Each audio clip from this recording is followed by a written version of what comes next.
Welcome back, everyone, to Manchester Radar, where we dive right into the heart of everything Manchester United. This week, it's all about the trip to the City Ground. United are looking to make it 4 Premier League wins in a row. They certainly are, Liam. I mean, after that gloomy start to the season, this run has been such a breath of fresh air. Yeah. Victories over Sunderland, Liverpool, and Brighton have lifted Ruben Amorim's side to the, dare I say, dizzying heights of 6th place.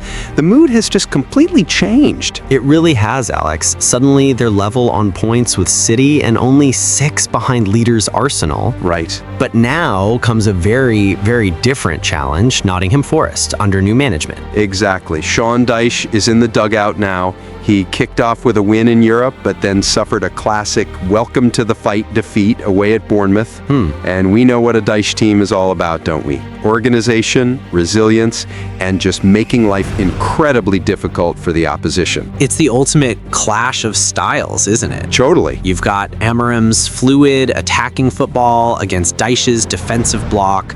Before we get into all the tactics, let's look at team news, starting with United. It's looking surprisingly positive. It is. Amorim mentioned that Harry Maguire and Mason Mount are both likely to be fit.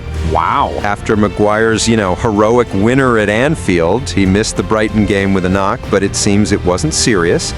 Mount was also on the bench, so yeah, they should both be in contention. And the only long-term absentee is Lisandro Martinez, and he is back in training, which is just a fantastic sight for all United fans. Huge. So, with a nearly full-strength squad, what are the key decisions for Amorim?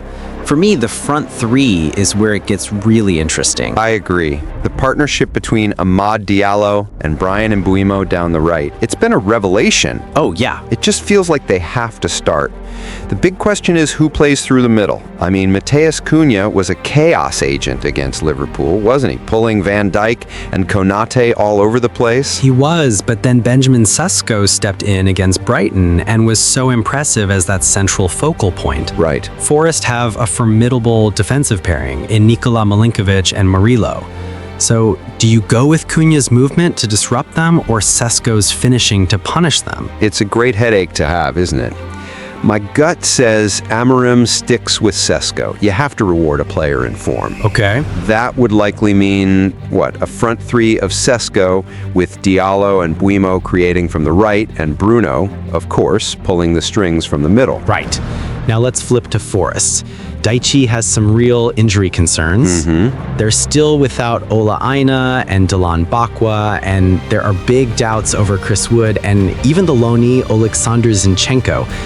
I mean, that's a lot of key personnel missing. It really is. Losing Aina's pace and Wood's presence up front, that's a huge blow for them. Yeah. Dyche made a triple substitution at halftime last weekend, which just tells you he's still searching for his best 11. He'll have them drilled and organized, of course, but they might lack that cutting edge. So the stage is set. United will have most of the ball, trying to break down, 2 rigid banks of 4. Yep. It'll require patience and a moment of magic.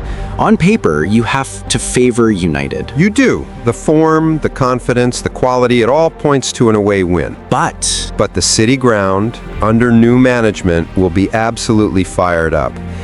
I think United will have too much quality in the end, though. I'm predicting a 2-0 United victory. see, I think it'll be a bit tighter. Forest will make it a real battle. I'm going for a hard-fought 2-1 win for United. It's the kind of game they just need to grind out if they're serious about this revival. That's a fair point. And that leads us to our final thought for the audience. Now, here's a question we'd like you to think about. We've seen a clear tactical identity emerging under Ruben Amorim. Right. If Manchester United are to turn this promising run of form into a sustained challenge for the top spots, what is the single most important element they still need to add or improve upon?